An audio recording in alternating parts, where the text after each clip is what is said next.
This is Tim with Online Big Blue, bringing you the best in New York Giants sports talk and entertainment. Today we're having a 2-for-1 special. It's a doubleheader. Why? We're doing this in honor of the start of the Major League Baseball season this afternoon. And also because of the fact that I'm seeing some reports about Markus Golden, and to me they're a little bit disturbing.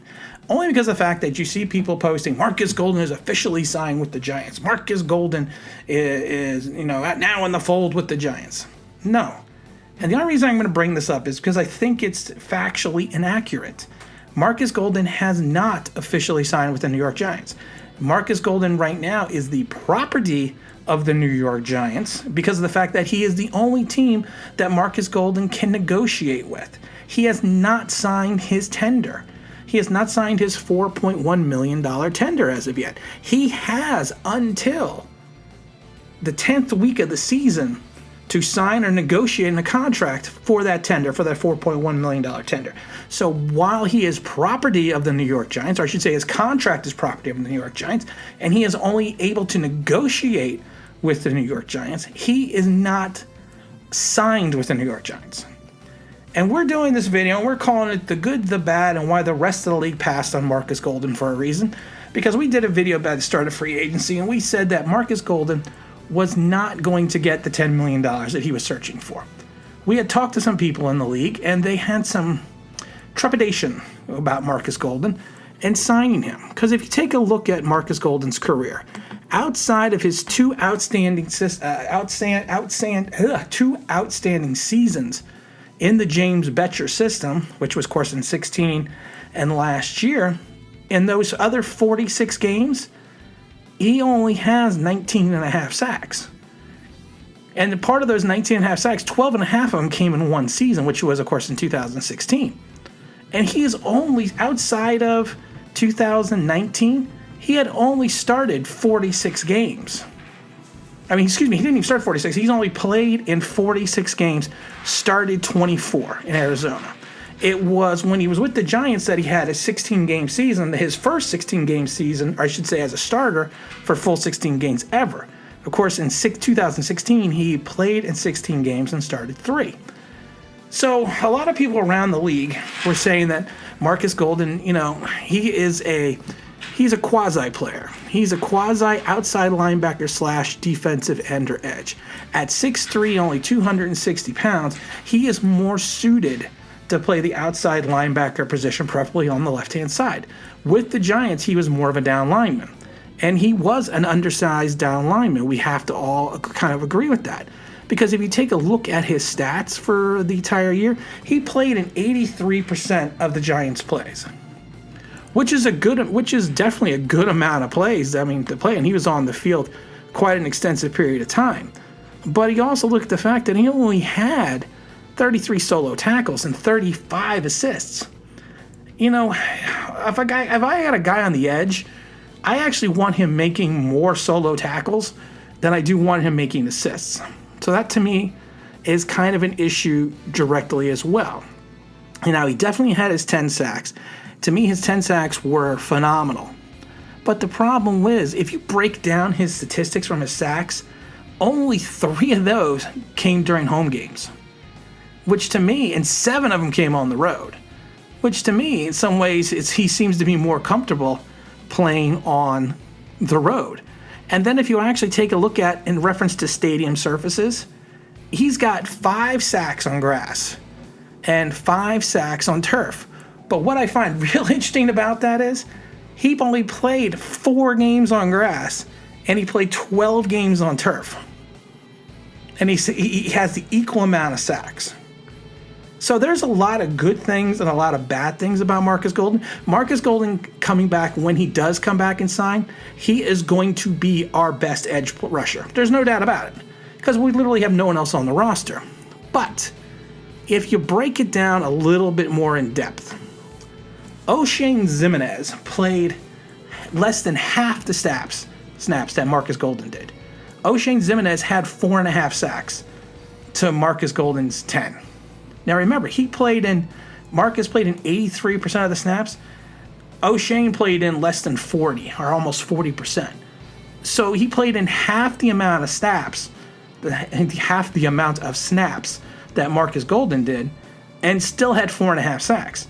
So again, if you project out what he could have done, O'Shane Ximines, that is, over a full 16 games starting and actually playing the same number of snaps as Markus Golden did, he may have had the same amount of snaps. Same amount of sacks. I'm tongue-tied today. It's been a long day. But, so if you break it down and look at it that way as well, I mean, like I said before, there is no doubt about it. Having Markus Golden on the team is going to be beneficial.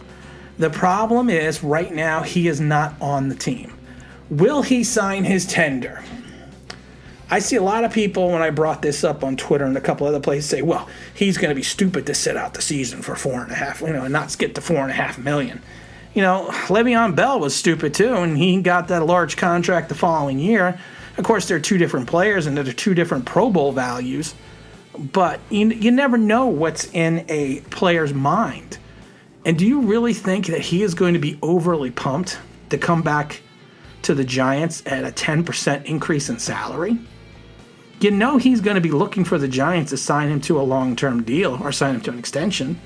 But then it kind of falls into the whole Leonard Williams situation.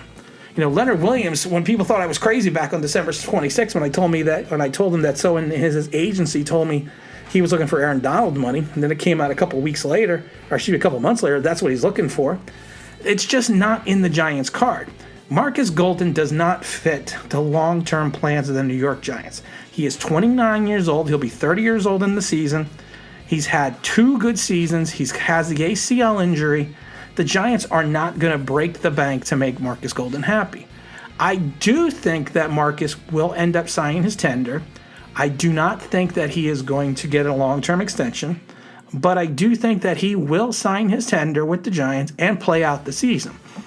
I think he may hold out for most of training camp, but I do think that he will come back at some point in time. It's like I said, sign his tender and play for the New York Giants. But he is not a New York Giant yet. He has not officially signed. It aggravates me when I see that, because I think in some ways it's misleading the New York Giants YouTube community, because of the fact that you see it and you're like, oh, he's on the roster, he signed. No, he hasn't signed anything yet. We are hopeful that he will sign, and like I said, he will be the best edge player when he does finally sign into that contract. But to me, the problem is, like I said, at 6'3", 260 pounds, you are very light to play. In my opinion, you are at least 15 pounds to 20 pounds too light to play that edge position on a consistent basis on the type of defense that Patrick is probably going to run. We are going to hope that, of course, that Patrick is going to do what we said before, have a situational defense where he's going to bring in players situationally and have them play it that way and have a heavy rotation. But Markus Golden, to me, is going to have to be on the field an extended period of time. And like I said, I just, if you take a look at a breakdown of his stats and you take a look at his career, you can't sit there and tell me you can rely on Markus Golden. You really can't. Because like I said, outside of 2 seasons where he had 22 and a half sacks, and that's out of his 29, he's had seasons of 4, 0, and 2.5. And like I said, of course, 2017 was an ACL injury. But again, he had, he had another full 11 games in 2018, and then he had, with only 2.5 sacks, and then he had, the full 16-game season with the Giants. I am not bashing Markus Golden. I think he would be a great addition to the team. I think that he, like I said, is going to be the guy that we are going to need to help generate a pass rush. I'm just concerned that we have not, even with him coming back, we have not properly addressed the edge issue.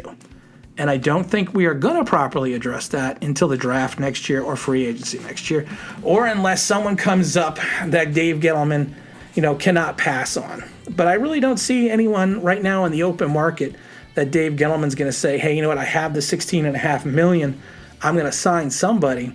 But I don't see who that player is going to be. Maybe once training camp starts, and since, like I said, the association and the league, the Player Association League, are dropping it down to, I think, 80 instead of 90 in camp, so there may be some bodies available, coming up, and I'm going to call it the quasi free agency with the cut downs.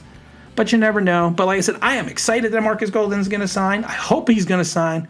I'm glad that his contract's the official property of the New York Giants, and he's only has exclusive negotiating rights with the Giants. But we all have to sit down, relax, take a deep breath, and understand one thing: he has not signed his contract yet. Stop misleading people. And again, this is Tim with Online Big Blue, bringing you the best in New York Giants sports talk and entertainment.